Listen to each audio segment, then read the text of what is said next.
publishing books does change your life, of course, but like the change that happens like at the like granular level that changes you as a person is something you do at the desk. And so if you privilege what happens in the time you're at the desk with yourself, like that just makes everything else easier. And it's also the part you can control. And I think like that is really important, that so much of the outside stuff is completely outside your influence. And you'll also just keep raising the bar as you succeed. Yes, Matt Bell is taking us to church today with this sermon and so many others. Because Matt is a writer's writer, and he knows all about creating the best writing and publishing life for him, just like we all need to do. But I think it's just also like a really good break, like writing a nonfiction book between the fiction drafts has been good for me. I don't know if I'll do that forever. It seems exhausting that I'm going to write like a 30,000 word nonfiction book every time I write a novel. That's right. Matt has an exhausting yet enviably productive novel writing process. We're going to get into that, Matt's tips for NaNoWriMo, pronunciation up for debate, plus his favorite craft books, and more in today's episode. There's nothing to writing. All you do is sit down at a typewriter and bleed. Welcome to The Bleeders, a podcast and support group about book writing and publishing. I'm writer and podcaster Courtney Kosak, and each week I'll bring you new conversations with authors, agents, and publishers about how to write and sell books.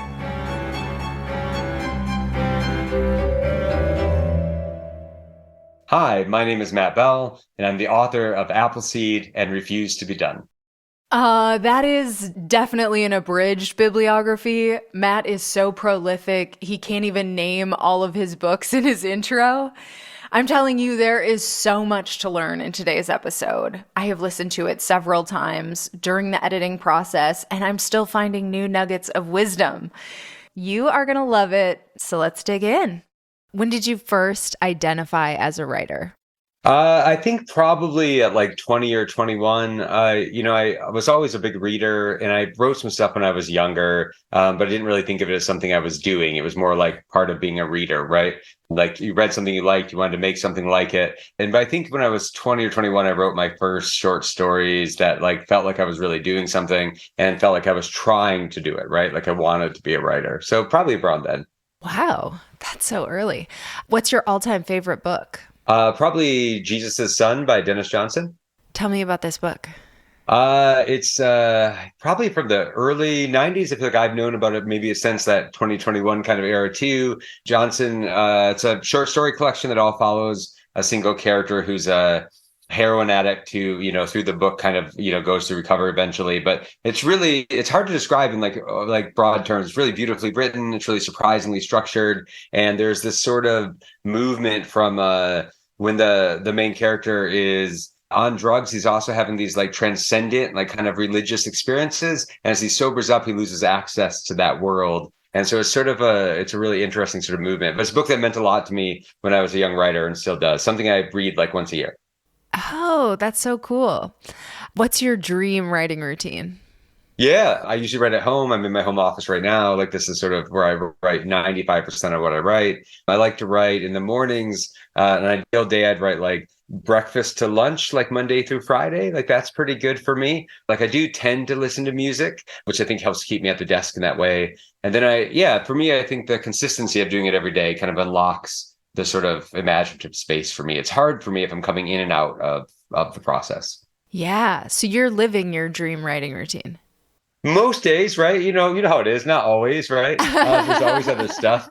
I think one of the things that always feels really funny is like when you start publishing books, as you're going through the publishing process, of course, you have to, you're stopping to edit or promote or do different things. And the book you're having published is sometimes in the way of your writing routine, right? For the book you're trying to write. And, and I, of course, teach and do other things, but more often than not, I get some time in the space I wanted in. That's so interesting. Yeah, with the promoting, it's like this podcast and I do other podcasts, but it's a totally different energy. So it's almost like messes up your day. If like you have to start your day in that way and then you're like getting into your writing headspace, I'm like, I can't. I have to stack my stuff. Yeah. I'm the same way. It has to be the other way around. Like once I'm in the world, they're being like responsible to other people, even I think like Yeah. it's really hard for me to do it. There used to be kind of a battle between like the best time for me to write and the best time for me to exercise, or like as soon as I get up. And it took me like kind of years to sort that out, right? Where it's like I can exercise and then write. It'll be okay. But they really were competing for the same spot in my life. Oh my God. Yes, I have that same thing. So you figured it out and you just exercise first? Yeah, absolutely. And partly Okay. it's 'cause I live in Phoenix and it's like, in the summer it's 120 degrees out here and you either run at 4 in the morning or you don't. Right. So like it just, yeah, it's made by necessity. It has to work that way. Yeah. Love it. What's one piece of writing that makes you jealous you didn't write it? Oh man, I mean, there's so many, right?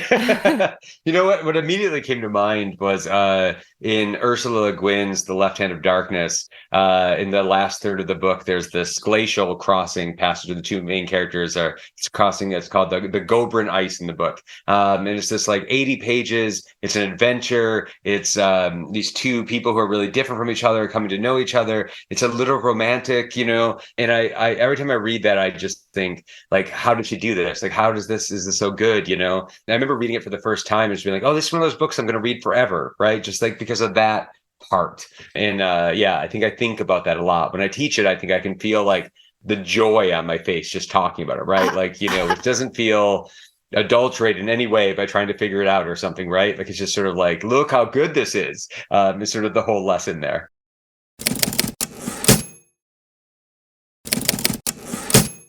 Okay, so let's get into it. You have written so much.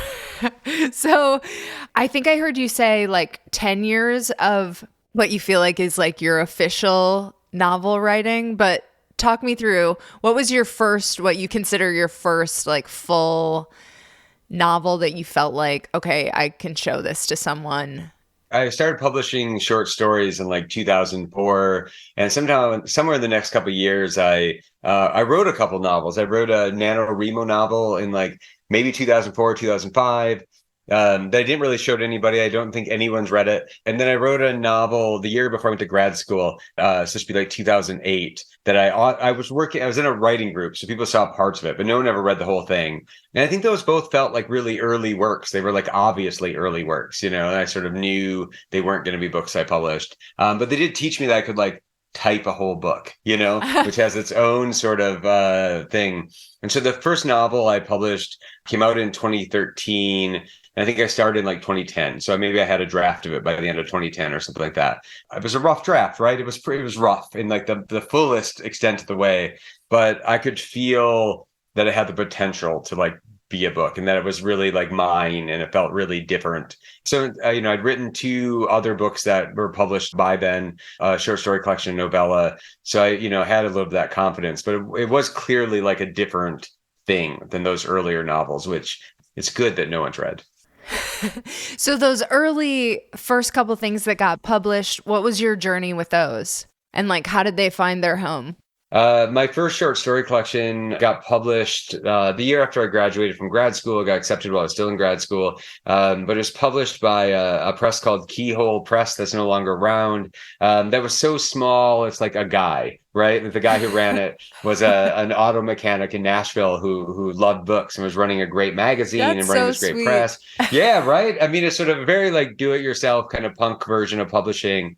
And so there's a book called How They Were Found. And then I published a novella maybe 2 years later that was called Cataclysm Baby. That was a novella in like flash fictions that were all like apocalyptic parenting stories. And that came out from another small press that was like a guy. So I had these like kind of 2 like very sort of indie press things. And they were great. Like really, like I had a lot of fun and they went well, but like a totally different kind of process.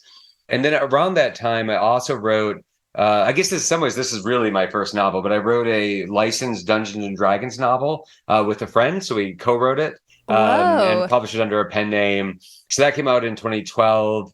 And then my first novel, In the House Upon the Dirt Between the Lake and the Woods, came out in 2013.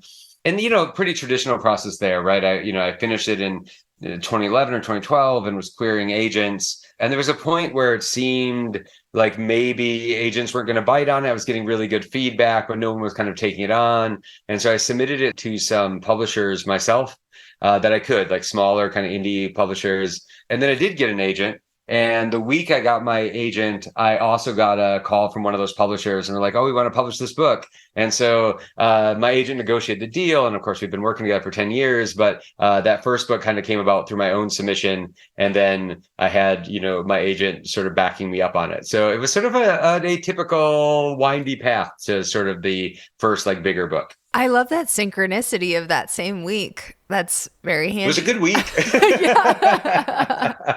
So because now you've published what, 4 novels since then, since your first one? Yeah. So how has your process changed as you've gone through each one? Yeah, I think, every book's a little different, right? They all have their own challenges. They all have their own sort of wants. But in some ways, I think my broad process is pretty similar. Like I write like a very exploratory first draft and tend not to outline before I start. I almost always know the title before I start, but I really sometimes know very little else. And so I write kind of an exploratory draft. And then at that point, I do my sort of outlining, and I outline what I've made and make a plan for like a second draft. And I tend to do like a complete rewrite, like I write the book again from scratch. And that's kind of stuck since In the House. Like that's sort of the way I function. I think the big changes are, of course, you get better at things. There's things that that you're better at than you used to, so they take you less time. But I think a lot of it is just having gone through the process. When it is like uncertain or it is kind of not working, I sort of know that this too is part of the process. Like I think my confidence that will turn out is better, which is not to say like books don't fail all the time. Like I have a lot of things that don't work out, but I think I sort of trust that my process will eventually finish a book in a way that there was no way to know initially, right? Right. So what are those things that you've gotten better at? Oh, I think, some of it's like the things you just can't do initially. Like, I think I was not a great dialogue writer. Like, I think dialogue is something that I really had to sort of learn how to do. That was hard for me too. Yeah, it's really tough. I feel like you either have a natural faculty for it or you don't. But of course, you can develop it. And so I think when my last novel, Appleseed, when I was writing that, I was like, you have to learn to write dialogue, or you have to get better at this. Like, my first 2 novels are a little bit of like a guy walks around by himself and like does things, like people have to be able to be in scenes with each other and have conversations. And so I worked really hard, I think, to learn to do that, which opened up a new kind of scene, really, because if you can have people in extended interaction, then other scenes are possible. And I think that kind of changed the speed of my prose in a certain way, even. So I think that, I also think I'm a much better my novels have always been plotty, but like I'm just a better like structure person than I used to be. I can see sort of novel structure in a way that I couldn't in the past. And so I think I don't know if save time is the right way, but at least see the opportunities faster. And some of that is from my own writing and some of it is from teaching. Like if you help 10 years of people write novels, you eventually like get faster at seeing the shape of books, right? Yeah, totally.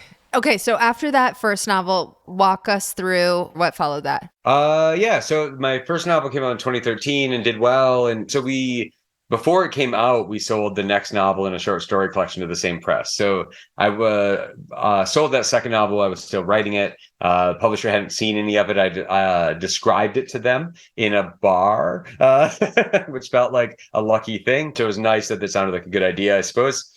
So I was still writing that. It came out 2 years after my first novel. The second novel is called Scrapper. It takes place in like contemporary Detroit. It's a kind of like an odd literary detective novel. And the year after that, I had another short story collection that was some new work and some collecting the stuff that was in those earlier sort of indie press books, because those were both out of print at that point. And so some of it was bringing that back into print. But I think between 2010 and 2016, I think I had a book come out every year, in some capacity. Wow. So it was sort of a busy, maybe too busy stretch of doing that. Just writing fast and things were coming out. So like a particularly productive and public facing part of my career. And then Appleseed and Refuse to Be Done. I heard you say that you actually wrote those in tandem, like you would go back and forth. That's so brilliant because you're writing a book about how to write a novel and you're writing a novel. Right. So explain how that worked. Yeah, I mean, I think for me, like you just need breaks between drafts, right? You need to rest, you need to make something Right. else. Between the drafts of my novel Scrapper, I wrote a short nonfiction book about a classic video game called Baldur's Gate 2, and that was my sort of between drafts book. And then with Appleseed, I had been giving this craft talk that became Refused to Be Done for like maybe like 10 years, like this sort of revision focused, and then eventually novel revision focused craft talk. And I gave it, oh, I don't know, 4 or 5 years ago at the University of Alabama, and professor there, Heidi Lynn Staples, came up to me afterwards. Was like, that talk's a book, right? And I was like, maybe. And so I think I was writing Appleseed then, and I was sort of like, well, maybe that will be the thing I'll do between drafts of this one. And so that worked out. So I sort of wrote a draft Appleseed, wrote a draft Refused to Be Done, wrote a second draft Appleseed, did a second draft Refused to Be Done, and so that they became, like you said, in some ways, just a reminder of how to revise a novel, right? And you could play off your own thing. I was also teaching novel writing workshops a lot at Arizona State. So I was teaching novel writing and writing my novel and working this book out novel writing. It was very synchronistic in that way. But I think it's just also like a really good break, like writing a nonfiction book between the fiction drafts has been good for me. I don't know if I'll do that forever. It seems exhausting that I'm going to write like a 30,000 word nonfiction book every time I write a novel. But I also was kind of Just working like out. a palate cleanser. Yeah, right. Yeah. Just, I feel like it's like an irritating thing to say to people, right? They're just like, sure. That's what everybody does. They just write a different book between books. But yeah, it's worked out twice in a row and has been a good way of building that kind of space between things. Do you feel like, I'm sure it's hard to pick favorites of your novels, but do you feel like that was an advantage to Appleseed? Like, since you were so immersed in this, how do I revise a novel? Like, you did things that you might have not done otherwise? Probably, at least in small ways, right? I'm sure there's some of that. I think also like the novel writing classes I teach are part of that too. Like you get 10 good grad students who are all writing novels. And the way I teach it is as like a generative class. So they all start from zero and they write together, sort of the idea that they're going through the phases of novel writing at the same pace. So they hit some of the same problems. And it's really great to be around that while you're fixing your own. Appleseed, I started with a novel writing class like 4 or 5 years ago. So I was also starting from zero with them. I obviously wasn't sharing or talking about it in class, but I was working alongside them. Mm-hmm. And then I finished it with a different novel writing class like several years later. And so kind of a lucky thing, right? To assemble really this fun. little support group that doesn't know they're helping me too. But while telling them like how a novel should be structured, I'm like, right, there's the solution. Like that's the thing I'm going to go home and do now. And yeah, I mean, it's one of the gifts of teaching. I'm sure doing this podcast is the same for you, right? You're just like talking about stuff and suddenly you're like, oh, wait, I know what I'm doing. Oh, yeah. Or sometimes when I just am daunted by something and then I'll talk to someone and they'll be like, yeah, it's just 75 1,000 word essays. And I'm like, yeah. I know. So easy. Yeah. So, okay. Refused to Be Done. Love it. And I think like we're in NaNoWriMo right now. So perfect conversation. So like just broad strokes, like what's your advice of the book?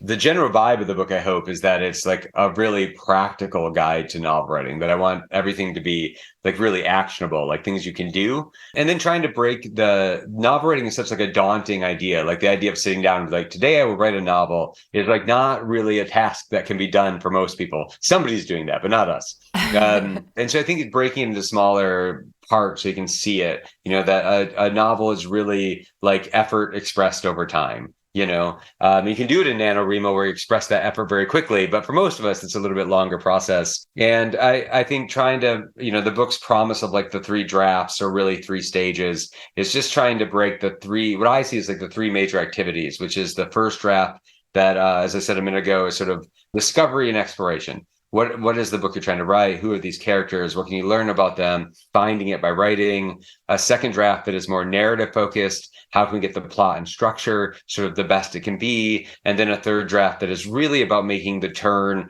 from like the writer-based version of the book to the reader-based version of the book. Like how do we polish this and smooth it so that the reader has the best experience possible? And maybe that is one of the things about the book that is different than a lot of other craft books, is really trying to separate like what's for the writer from what's for the reader. I think a lot of what we get jammed up in like a writer's block way is this worry that we're going to be like judged by our early drafts. but no one judges you on anything you don't show to Totally. them, right? Yeah. Like it's in some ways it's like your fault if you're showing people things too early and they're like, this isn't very good yet. And you're like, well, yeah. And so, trying to sort of separate those two parts of the process and like what is for you and what's for other people. Did you have any craft books that you were in love with before you wrote a great craft book? Yeah. Oh, thanks. Yeah. I have some favorites. I really love the Tin House Writers Notebook collections. There's two of those. They're books of essays, but they're really they're lectures that were given at the Tin House Writers workshop. They're really smart and practical and sort of actionable. And because they were given as like lectures, they're also like a little more fun. They sort of have more conversational tone. I think those are really great. I really love the Grey Wolf Art of series, which sort of like the art of subtext or the art of time in fiction. They're right up here. So I'm just looking at them in my office right now. When I initially started thinking about Refuse to Be Done, I thought like, oh, maybe I could pitch it to them as like the art of revision. And then right before Refuse to Be Done came out, Peter Ho Davies put out the art of revision in that series, and which is great. And I was like, oh, great. Yeah, of course, Peter did it. So that's good. They have that covered. And I think the other thing that was like a real model for my book was Benjamin Dreyer's English, which I think is like the great style guide of our generation. I think just like wipes out something like Drunken White and replaces it. And I think it was so friendly and encouraging and wise and really well built. And I was like, okay, like maybe this is like one of the models for how to build a craft book that's really accessible. And of course, that book sold like 10 million copies. So if you're going to steal a structure from somebody, steal big, but I really love Ben's book. And I think like it did sort of show me one of the ways you could organize like this much kind of disparate material. Like it's not, it's not a, like, these are the 15 steps kind of book. And I think Dreyer's helped me see how you did that. Oh, I love that. I just read John McPhee. Is that the New Yorker guy? Yeah. Yeah. Draft number 4. And I loved how he, through his own work, like illustrated so much about nonfiction structure. I really enjoyed that book, but I haven't read any of the ones that you recommended. Oh, nice. So, and I have the McPhee and haven't read it. So yeah, so great. We'll get on it. We'll assign each other some homework. Yeah, perfect.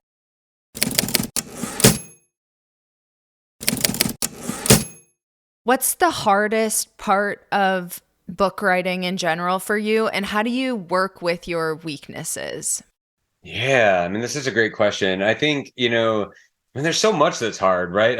I'm tempted to be like everything, although that's not super useful because even the things I'm good at are hard to do. But I do think one of the things that is just hard to build in yourself is this like capacity for like living with uncertainty. I've done like, I don't know, 50 events for Refuse to Be Done. And people always want to know is like, how do you know it's going to turn out? How do you know it'll be worth it? How do you know, it's like, You don't. Right. Yeah. And it's like, even the like, how do you know when you're done? I'm like, I really don't know. Like, still, I don't know, I do, but I don't, right. I don't know how to explain it.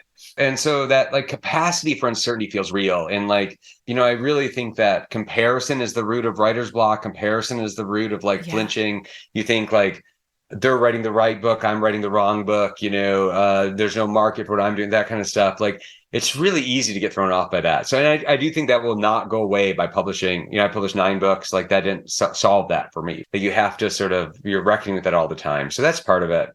And then as far as your general weaknesses, I think one thing about it is like you have to do the things you're weak at so you get better at them, which is not very fun. But I think it's maybe Grace Paley said once that like what we call style is what's left when you figure out how to work around your weaknesses. And there's some truth to that, right? We do hide our weaknesses a little bit.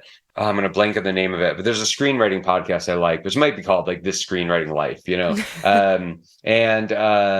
one time in an episode, they were talking about weaknesses and that one way to get over them is to say, I'm really good at that thing. Say like, I'm really good at dialogue, or even just like, I love writing dialogue, not to make it qualitative, just like, I love writing dialogue. Even though you're not good at it. And then because you've stated that as like an area of interest, your brain starts lighting up when you hear people talk about how to do dialogue or how to get better at it, instead of avoiding that. Like, I don't want to talk about dialogue because I'm not good at it.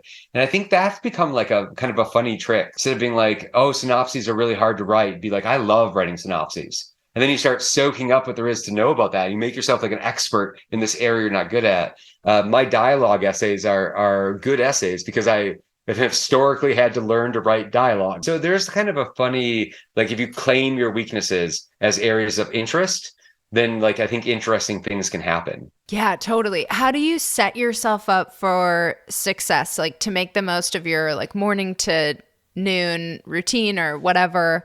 Because that's the worst when you sit down at your desk and you're like, okay, I'm supposed to be Now writing, what? but I don't know what to do. Yeah. Yeah. I think one of the things that's worked for me for a long time is like the day before deciding what I'm going to start out doing.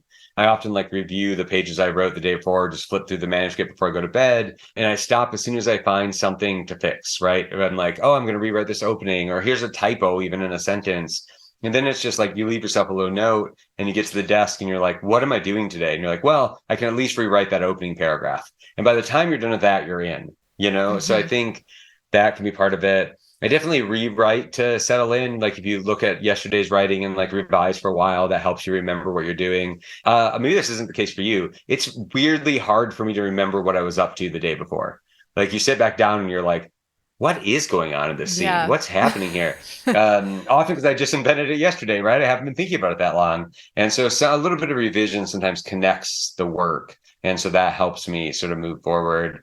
There are all the obvious stuff, right? Like, I mean, I'm probably a little too online as it is, but like not having like your phone open when you're writing, not having Twitter open Uh-huh. when you're writing, like, which is harder to do sometimes than it seems like it should be. One reason to write in the mornings is like I think I write ahead of like email coming in often, like it's sort of like my day doesn't quite reach me if I get the work done early, and that helps because once I start doing that, I never get my brain back. It's So yeah. distracting. Yeah.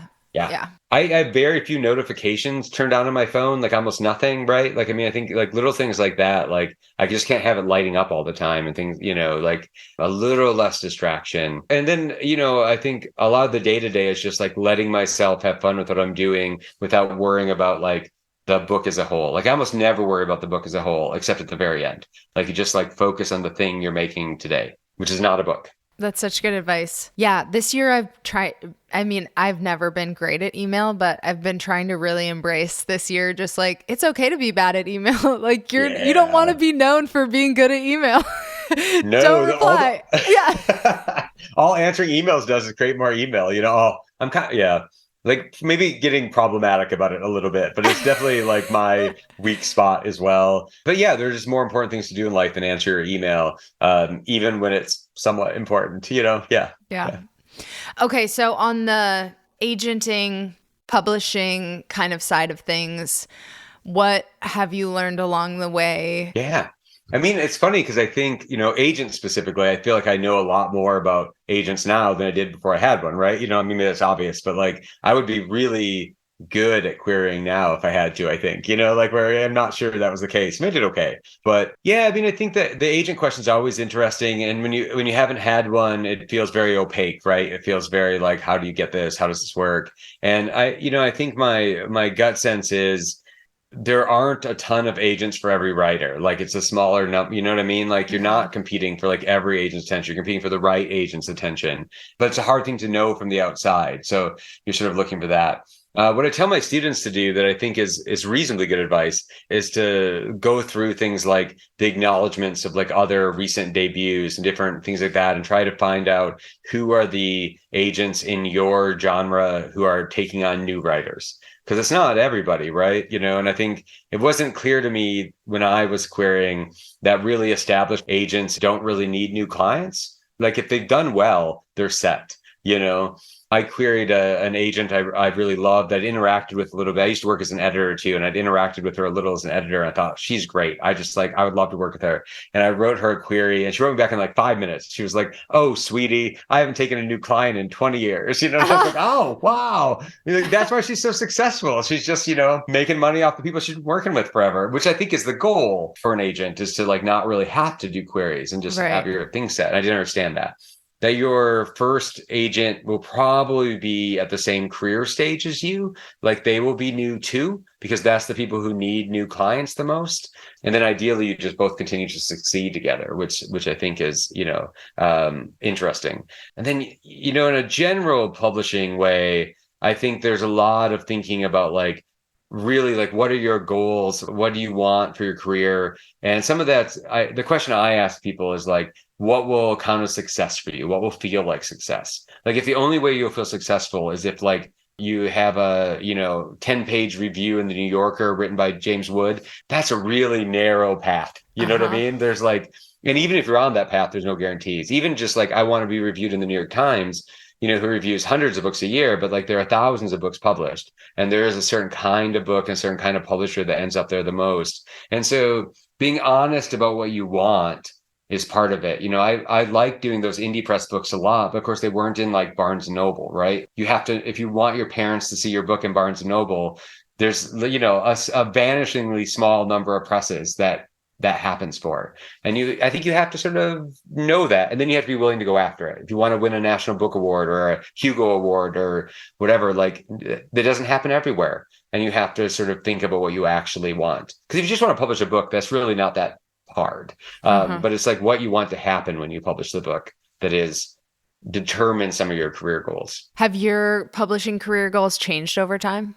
Yeah, in some ways they might be chiller than they used to be. I feel like I occasionally tell my agent this, and he's always like, "Stop telling people that." But just like I kind of just want to write what I want and have the books come out. Like I don't. Yeah. I care what happens to them, but I don't care. I don't care more than just doing what I want to do, right? So it's like if someone was like, "We'll give you a 10 grand advance for any book you turn in, and they'll all come out," I'd be like, "Well, we got the career sorted." He's like, "Stop telling people you work for so little." But I really just want the books to come out and be read. I think the big career goal for me, or the thing that I think about a lot, is I think I want to write a book like in every genre that I love. I feel like that, I've sort of written books in different genres, and I like a lot of kinds of books. And I feel like I don't want to be a person who does like one thing, like I want to be able to do a lot of things. I don't think you are.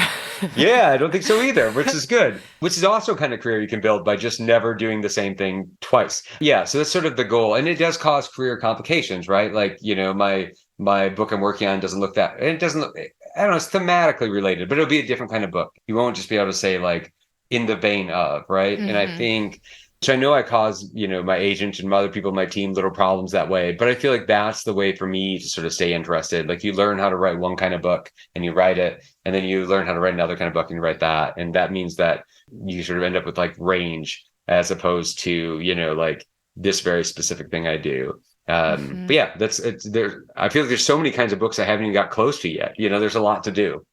Yeah, totally. So you mentioned a little bit, but what's next for you, and what's like bucket list aside from just keeping on doing your thing? Oh my God, right? Yeah, I'm working on a new novel that I'm a couple years into, which I probably shouldn't talk about too much, but I think it'll look very different than Appleseed. It'll look very different than other books I'm doing, but I think like a continuation of some of the things I've been thinking about for a while, including climate change and other kind of ecological sort of topics, thinking a lot about sort of power and politics in a certain way. And so I don't know how this works for you, but I feel like every book I write eventually shows you a next book that's comes out of like what this book can't do, And I think as I was writing Appleseed, which is, I think, a hopeful book, but generally dystopian, right? It's kind of about the end of like humanity, or our civilization at least. So that's pretty dystopian. I think in my self, I think like I have like a dystopian plot brain in like a utopian heart. Like I want to think about how things can be better, how things can be made better. And so I think this new project is more like trying to, I mean, Appleseed does this too. Everybody in that book is like trying to make the world better. And I think like that thought is continuing and is louder than it was when I was writing that book. Like I don't know how interested I am in writing another book that's just like, this is how bad it could be. I think I want to write a book that's like, this is how we make it good. And so that's maybe the thing that's sort of like the turn into the next book. Climate's such a theme for you. Do you write any nonfiction about that? Very little. And some of it's just because I think like it feels like I'm not an expert in that space, right? It's maybe a place where I'd rather amplify other people than do that. One of the things that was really cheering when Appleseed came out, you never know how good of a job you did at the science. You do the best you can. I did a lot of research. I learned a lot writing that book, but it was great to see people who are actually climate scientists or actually climate journalists, like think on top of the book. And it felt like that was like, that can be my contribution. I can like write a story that helps people like explain things or helps people think on top of. I don't know how much direct climate journalism is in my skill set. Although you never know, you're always adding new things, maybe someday. But I think, for better or worse, I really am sort of primarily a novelist, and that's where my energy is probably best spent. How do you approach that research process for your novel writing? Yeah, I do a lot of research. The shelf you can see in the background here is sort of covered up with facing up books, but this is the bottom half of it is my own books. So like I cover those up so it's not shameful. And the top half is my research shelf. And it's sort of like every time I write a book, I fill the bookshelf, and then eventually like I empty it out and put those books away and fill it again. So I do a lot of research. I think that's one of the reasons to write novels is to learn deeply a subject. And I think like that's really enjoyable. My sort of research writing advice that is most useful is probably that I don't take a lot of notes. Like I feel like the notes become really sterile. Like sort of like, those note cards you took in like high school writing like research papers or something, like that prose doesn't become fictional very easily. So I have a rule, especially in a first draft, that if I want to use a piece of research, I only let myself write it down if I can write it down in the book, like make a scene out of it or give it to a character to talk about or use it in like a scene setting or something. So that way the research is always generative as opposed to like bogging me down. Yeah. 'Cause it's so easy to get stuck in research.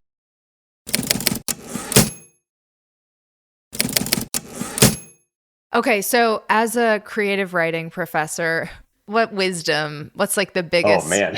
kind of, I know you do this all day, but what's like one big takeaway that you hope to impart on your students? Yeah, I mean, I think the primary driving thing is that you really have to write what you want to write. You have to know that why you're writing things for yourself. I go back all the time to this Jane Smiley quote where Jane Smiley says, "You can either love the work or you can love the rewards, and life is a lot easier if you love the work."